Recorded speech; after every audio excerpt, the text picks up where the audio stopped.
जय जय श्री राधे। जानिए चरणामृत का महत्व। अक्सर जब हम मंदिर जाते हैं तो पंडित जी हमें भगवान का चरणामृत देते हैं। क्या कभी हमने ये जानने की कोशिश की है कि चरणामृत का क्या महत्व है? शास्त्रों में कहा गया है कि भगवान विष्णु के चरण का अमृत रूपी जल समस्त पाप व्याधियों का शमन करने वाला है तथा औषधि के समान है। जो चरणामृत पीता है उसका पुनर्जन्म नहीं होता। जल तब तक जल ही रहता है, तब तक भगवान के चरणों से नहीं लगता।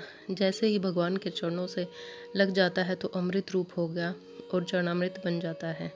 जब भगवान का वामन अवतार हुआ और वे राजा बलि की यज्ञशाला में दान लेने गए, तब उन्होंने 3 पग में 3 लोक नाप लिए। जब उन्होंने पहले पग में नीचे के लोक नाप लिए और दूसरे में ऊपर के लोक नापने लगे, तो जैसे ही ब्रह्मलोक में उनका चरण गया तो ब्रह्मा जी ने अपने कमंडलों में से जल लेकर भगवान के चरण धोए और फिर चरणामृत को वापस अपने कमंडल में रख लिया। वह चरणामृत गंगा जी बन गई और जो आज भी सारी दुनिया के पापों को धोती है। ये शक्ति उनके पास कहाँ से आई? ये शक्ति है भगवान के चरणों की, जिस पर ब्रह्मा जी ने साधारण जल चढ़ाया था, पर चरणों का स्पर्श होते ही बन गई गंगा जी। जब हम बांके बिहारी जी की आरती गाते हैं तो कहते हैं, चरणों से निकली गंगा प्यारी, जिसने सारी दुनिया तारी।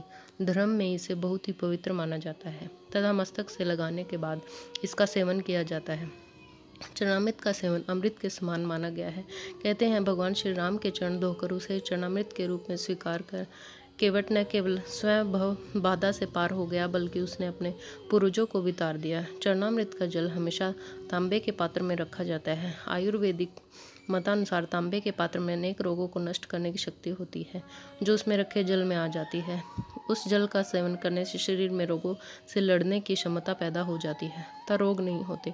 इसमें तुलसी के पत्ते डालने की परंपरा भी है, जिससे इस जल की रोगनाशक क्षमता और भी बढ़ जाती है। तुलसी के पत्ते पर जल इतने परिणाम में होना चाहिए कि सरसों का दाना उसमें डूब जाए। ऐसा माना जाता है कि तुलसी चरणामृत लेने से मेधा बुद्धि स्मरण शक्ति को बढ़ाता है। इसलिए यह मान्यता है कि भगवान का चरणामृत औषधि के समान है।